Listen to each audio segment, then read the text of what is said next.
दोस्तों, आज की कहानी है। बहू, आज कुछ चाय नाश्ते की तैयारी कर लेना, मेरे भैया आने वाले हैं।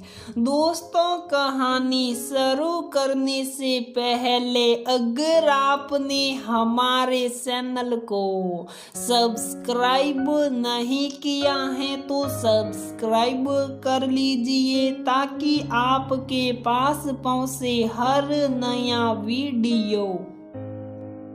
बहू, कुछ चाय नाश्ते की तैयारी कर लेना, नरेश भैया आने वाले हैं। शाम तक आज रात वो रुकेंगे या तो रात के खाने की तैयारी भी। कहते हुए फिर अपने कमरे में चली गई महेश्वरी जी। आंगन में कितने दिनों बाद उनको आवाज गूंजी थी। लगभग 6 महीने बाद इतने दिनों तक चुपचाप अपने कमरे में पड़ी रहती। पति हरदयाल जी की मृत्यु के बाद उस पीड़ा से निकल ही नहीं पाई, या शायद कहे तो निकला ही नहीं चाहती थी। अपने आप को वीरे के दर्द के हवाले कर दिया था।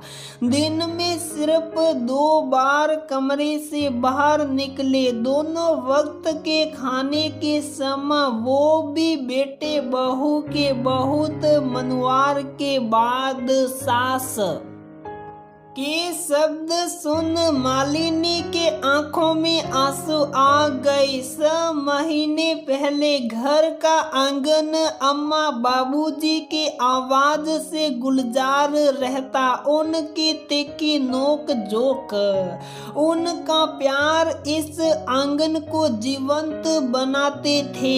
आशीष के ऑफिस जाने के बाद मालिनी और सास ससुर जी के साथ बैठ लूडो पत्ते क्या क्या नहीं खेलती और साथ में चाय का 2 दिन दूर तो हो ही जाता। साथ में राधा रानी भी होते। मोहल्ले के और घरों का काम निपटा कर दिन भर खेल खियाती रहती। अम्मा बाबूजी के इर्द गिर्द, हाँ, उसके हाथ के चाय का कोई जवाब नहीं होता। आशीष के जाने के बाद सब इस इंतजार में रहते कि कब राधा आए और कब उसके हाथ की चाय मिले। राधा रानी भी इतराते हुए पहुंचती और काम में लग जाती। जब तक उनके पास उनके विशेष चाय की फरमाइश नहीं जाती तब तक क्या मजाल की चाय की पतीली चूल्हे पर सड़ा दे। उन दिनों को याद कर मालिनी की आंखों से आंसू बह चले। अब पूरे आंगन में सिर्फ वही रहती। राधा आती और उस बिसारी का भी मन नहीं लगता तो काम निपटा कर अपने घर चली जाती। ये आंगन कैसा वीरान हो गया, जैसे बाबूजी के जाने का शौक मना रहा हो। भाभी बैठो तो यहाँ हम चाय लेकर आवत हैं, और ई का ऐसे रोवत हो अम्मा के। कुछ वक्त ता लगे ना भाभी, और देखो आज कितने दिनों बाद वो निकली ना कमरे से बाहर। सब ठीक होए भाभी, उसका हाथ पकड़ आंगन से लगे बरामदे में रखी कुर्सी पर बिठा दिया। उस बच्ची की आवाज ने जाने क्या तसल्ली दी। मालिनी को शांत होकर बैठ गई। कुछ देर बाद चाय का कप लेकर राधा हाजिर हो गई। दोनों चाय पीने लगे। मालिनी के आंखों से आंसू बह निकले। आज जाने क्यों फिर बाबूजी की याद बहुत आ रही थी। यही वो जगह था जब घंटों सब एक साथ बैठते। यहाँ तक खाने पीने की सूद नहीं होती। चाय पीकर मालिनी राधा के साथ मामा जी के आने की तैयारी देखने लगी। पहले जब मामा जी आते तो अम्मा जी दिन भर दौड़ती रहती और राधा और उसे भी दौड़ाती। मेहमान खाने के खिड़कियों पर सफेद और पर्दा सड़ा दिया जाते। बिस्तर पर सफेद या हल्के रंग के चादर, कुर्सियों और टेबल सब पर सफेद कवर। वो तांबे के गिलास और जग में पानी पीते। उन्हें नंबूरी और अमचूर डाल राधा से सब घिसवाती जब तक बर्तन तांबे का असली रंग नहीं पा लेते। भले ही उसके लिए राधा रानी के रूप और गुण की तारीफ करते करते अम्मा जी के मुंह थक ना जाए। मामा जी पसंद के अनुसार उस कमरे को तैयार कर ही सैन लेती थी अम्मा जी। आज वही बातें याद कर मामा जी के लिए कमरा तैयार कर दिया। सब कुछ करने के बाद नाश्ते की तैयारी और रात के खाने की तैयारी कर निश्चिंत होकर बैठी तो देखा माँ मेहमान खाने की तरफ गई। कमरा खोला।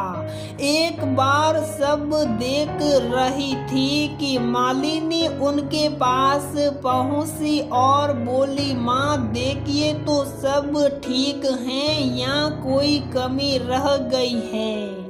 पता नहीं मैं आपके जैसा कर पाई कि नहीं। नहीं मालिनी सब ठीक है। नाश्ते की तैयारी कर लेना। बादाम का शरबत जरूर बना लेना और देखो ना ऐसी को सर्विस नहीं कराया। इस कमरे का सलेगा ना, गर्मी बहुत है।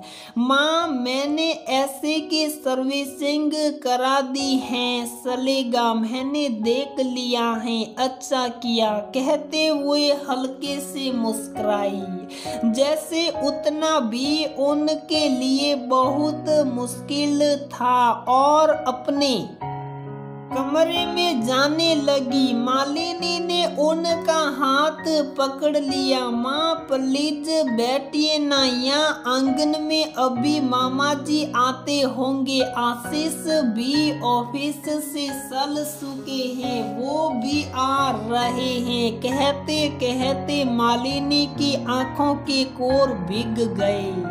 नहीं मालिनी जी नहीं करता, तुम लोग बैठो। यहाँ बैठती हूँ तो लगता है कलेजा कट जाएगा। देखो ना वही तो वो जगह है जहाँ ये अक्सर बैठते थे। अब उधर देखती हूँ तो लगता है जी नहीं पाऊंगी। उस टेबल पर उस कुर्सी पर उनकी ही परछाई दिखती है। बस ईश्वर के इस कठोर आघात को सह नहीं पा रही हूँ। मैं कैसी पापीन थी मालिनी की ये मुझे छोड़ गई और मेरे प्राण भी नहीं निकले। कहते हुए बिलक पड़ी महेश्वरी जी। हाँ महेशी तू पापी नहीं है, पहले पाप किया हो या नहीं अब जरूर कर रही है। सामने खड़े नरेश जी ने कहा। वो कुछ देर पहले आ चुके थे आंगन में और सास बहू की बातें सुन रहे थे। उनकी आवाज सुन महेश्वरी जी उनके चरणों में गिर गई। महेशी ये भाई तब बुलाते जब बहुत प्यार जताता होता या किसी बात पर गुस्सा होते, बहन को आशीष वसन कह उठाया और बोल पड़े, अनिरुद्ध जी चले गए, दुख सभी को है, ये क्या रूप बना लिया है तुमने, चेहरा कितना पीला पड़ गया है।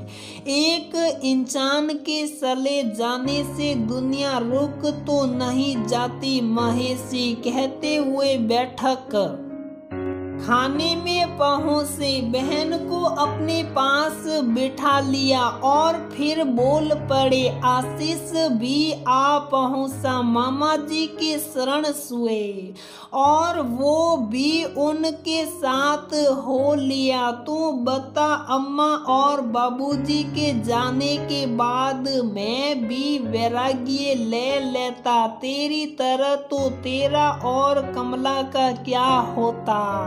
तब मैंने हिम्मत दिखाई थी, आज इन बच्चों के लिए तुझे हिम्मत नहीं दिखानी चाहिए क्या। हर रोज मालिनी और आशीष तुम्हारी फिक्र में मुझे फोन करती, मैंने शुरू में इनसे कहा भी दर्द अभी ताजा है उसे समझ दो, लेकिन तुमने तो दर्द से रिश्ता बना लिया, इन बच्चों से रिश्ता तोड़कर कैसी माँ है तू महेशी।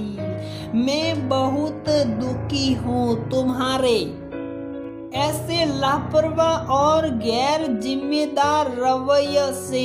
और जरा तुम मुझे बताओ, क्या अनिरुद्ध को ये सब अच्छा लगता होगा?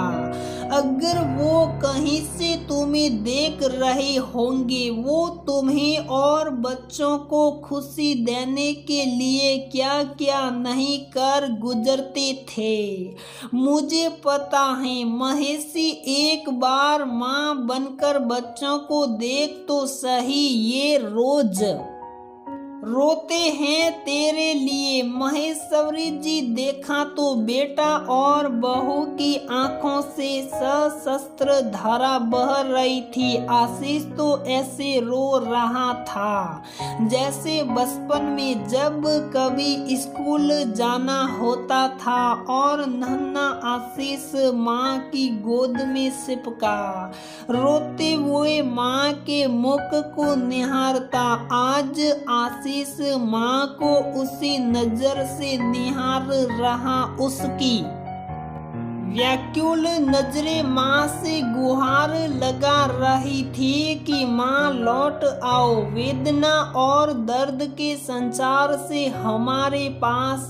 तभी नरेश जी फिर बोल पड़े, और जानती हैं महेशी, कितने दिनों से बहू का फोन आ रहा था मेरे पास ताकि मैं यहाँ आऊं और तुझे इस दर्द के दलदल से बाहर निकालूं। भाई की बातें सुन महेश्वरी जी बिलक पड़ी। बच्चों को देखा तो लगा कि हाँ सचमुच वो पाप कर रही थी। अनिरुद्ध जी के जाने के बाद आगे बढ़कर उन्हें सब कुछ संभालना चाहिए था, लेकिन वो स्वार्थी हो गई थी। वो भूल गई कि एक बेटा ना अपने पिता को और बहू ने ससुर को खोया था, साथ में उनसे दूर होकर वो भी तो उन्हें दर्द दे रही थी। भैया मुझे माफ कर दीजिए, मैं अपने दर्द को अपना जीवन बना बैठी, अपने बच्चों तक का ख्याल नहीं रखा, मुझे माफ कर दीजिए ना। हाथ जोड़ भाई के सामने बिलक पड़ी। माफी नहीं मांगो, बच्चों को अपने आंचल में समेट लो। महेशी बस मेरे लिए वही बहुत हैं। दुनिया में ऐसा परिवार और ऐसे बच्चे मिलते कहाँ है पगली, आजकल के बच्चे तो माँ बाप से पिस्सा छुड़ाना चाहते हैं। भाई की बात सुन महेश्वरी जी ने अपना हाथ खोल दिया। बच्चों की तरफ बहू और बेटे आकर माँ के गले लग गए। उनके गले लगते ही माँ के सीने में सुकून मिला। जो दर्द था, जो नासूर बनने लगा था, उस पर जैसे किसी ने शीतल मरहम लगा दिया था। दोनों को अपने पास बैठा लिया। महेश्वरी ने लगा जैसे शरीर की खोई ताकत वापस आ गई। अब सब कुछ ठीक था, बस एक सिवा राधा रानी, जो बादाम का शरबत लिए कोने में मुंह फुलाकर खड़ी थी। आजा राधा, तू क्यों वहाँ खड़ी है, रख दे शरबत मेज पर। नरेश जी ने कहा तो शरबत काट रे मेज पर रखती हुई तुनक कर बोली, मामा जी हमारी जिंदगी का क्या जो नरक बनाई। अम्मा क्या बताए, ना हमारे साई की फरमाइश, ना कोई मक्खनबाजी, ना हमारी सुंदरता और गुण का बखान, और तो और इनके वजह से हमें अपनी सौतेली अम्मा के साथ दिन भर रहे पड़त रहा। अलग सबसे ज्यादा परेशान ताई हम के करी, हमसे हमार अम्मा सिन लिए रही। कहते हुए राधा ऐसा रोई कि कमरे में बैठा सब रो पड़ा। महेश्वरी जी ने खींच कर उसे सीने से लगा लिया। सस ही तो कह रही थी, जब सौतेली माँ से पीट कर आती तो उन्हीं के आंचल ताले माँ का प्यार पाकर खिल उठती और वो खुद ही कहती, जाने दे उस सुड़ेल को, हम है ना तेरी अम्मा। उस वादे को भी भुला दिया जो इस मेरी बच्ची को दिया था। अच्छा मेरी राधा रानी, ये बता अम्मा के बिना तेरी नाक थोड़ी टेढ़ी नहीं हो गई? देख तो और रंग को काला। आशीष ने छेड़ते हुए राधा से कहा तो राधा रानी गुस्से से उछाल पड़ी। अम्मा देख लो भैया को, अगली बार से हम इनके राखी ना बंधिए तो तुम गुस्सा मत करना।